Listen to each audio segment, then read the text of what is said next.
E hoje, os senhores sabem bem, nós temos mais um habeas corpus. E, ao que parece, nós estamos realmente cumprindo o nosso papel, porque nós estamos incomodando. Eu vou ler aqui, daqui a pouco eu leio os detalhes do habeas corpus que foi concedido pelo ilustre ministro Gilmar Mendes.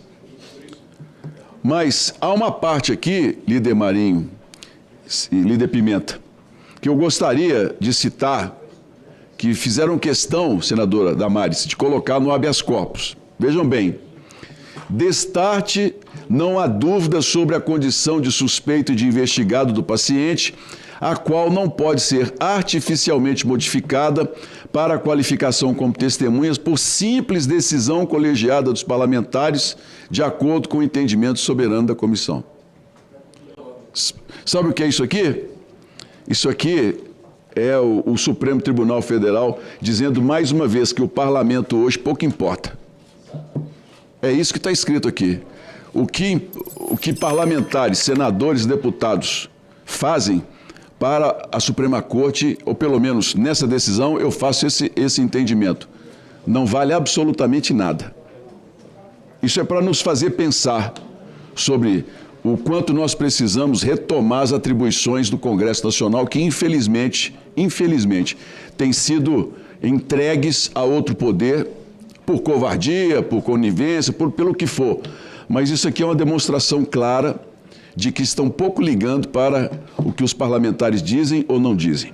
Essa é a minha leitura como parlamentar e faço esse comentário, esse registro aqui com os senhores, porque tirou exatamente das nossas decisões taquigráficas a mesma frase, só que complementada com a questão de artificialmente. Pensem nisso, sobre o quanto nós, nesses últimos anos, temos questionado essa concentração de poder no Supremo Tribunal Federal, que precisa ser independente, porque nós precisamos confiar na justiça, mas que nós precisamos dar respostas sobre freios e contrapesos.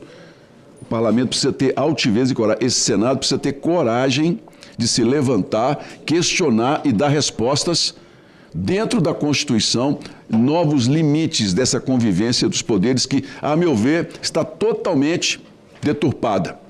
Hoje nós temos um poder só. Um ministro, um juiz, determina uma decisão monocrática que derruba a decisão de 81 senadores, 503 deputados. Isso não pode continuar. Não há possibilidade. Em lugar nenhum do mundo, esse tipo de decisão pode acontecer quando você tem poderes que se equivalem, porque não tem um poder que corrige o outro. Nós precisamos retomar, a nossa coragem de poder. E eu quero dar essa contribuição com aqueles que entendem que nós temos que ter muita responsabilidade, nós temos que ter com o país muito compromisso, mas que toda concentração excessiva de poder na mão de quem quer que seja não faz bem à democracia. Pela ordem, o líder Rogério Marinho. Senhor presidente, primeiro apoiar integralmente o seu registro, dizer que Vossa Excelência nesse momento nos representa. Eu vou tentar me ater a esse problema, mas claro que tem que ser contextualizado. Nós estamos vivendo um momento em que há uma jurisprudência de exceções. O que é que eu quero dizer com isso, senhor presidente? Que quando há conveniência, a lei é alterada ao bel prazer dos Supremos Ministros do STF.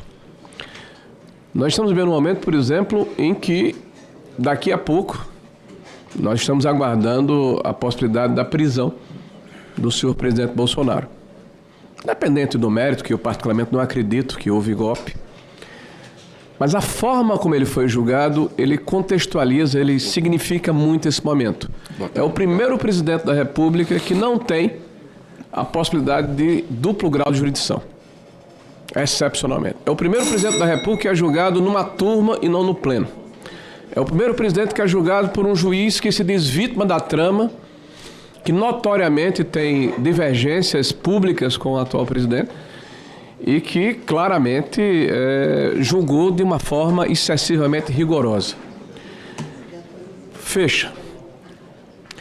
Nós temos hoje, presidente, um problema de disfuncionalidade de funcionamento dos poderes. Vossa Excelência falou covardia ou conveniência. ou conivência.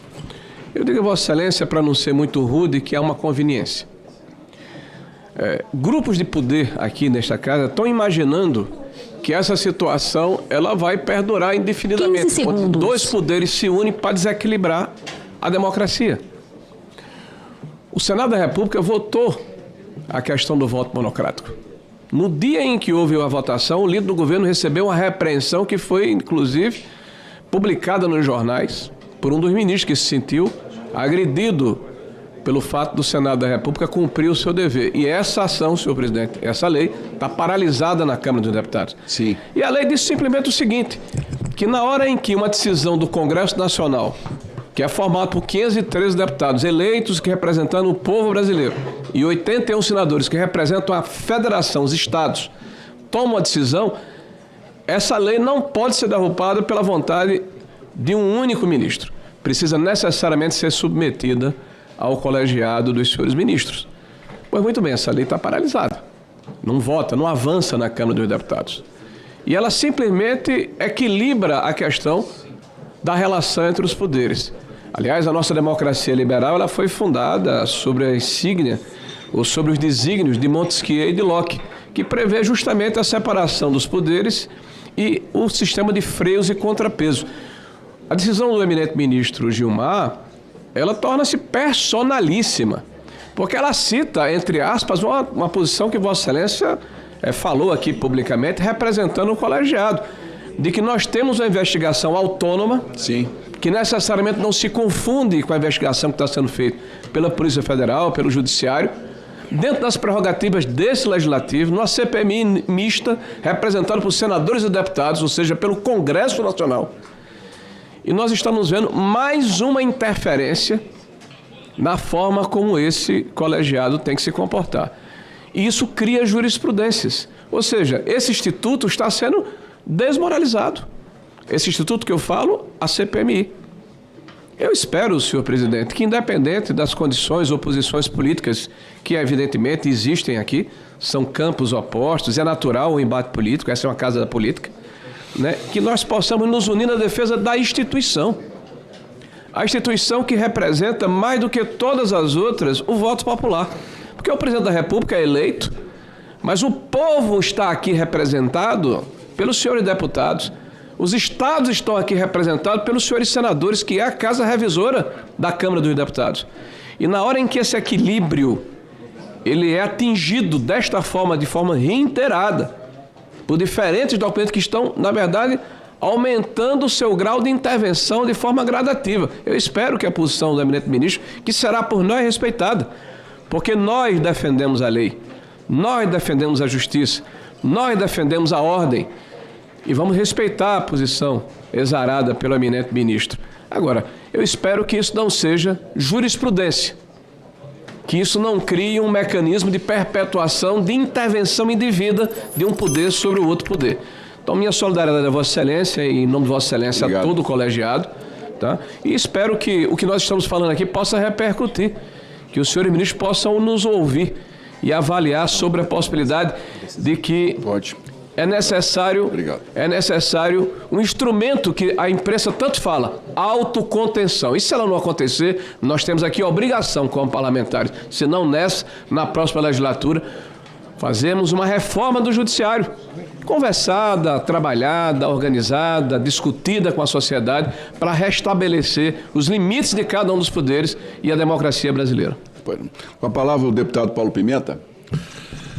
Presidente, eu quero, em primeiro lugar, dizer a Vossa Excelência que eu nunca tinha tido a oportunidade de trabalhar com o senhor. Mas eu quero aqui dar o meu depoimento sobre a grande figura pública que conheci na sua pessoa. Muito obrigado, Excelência.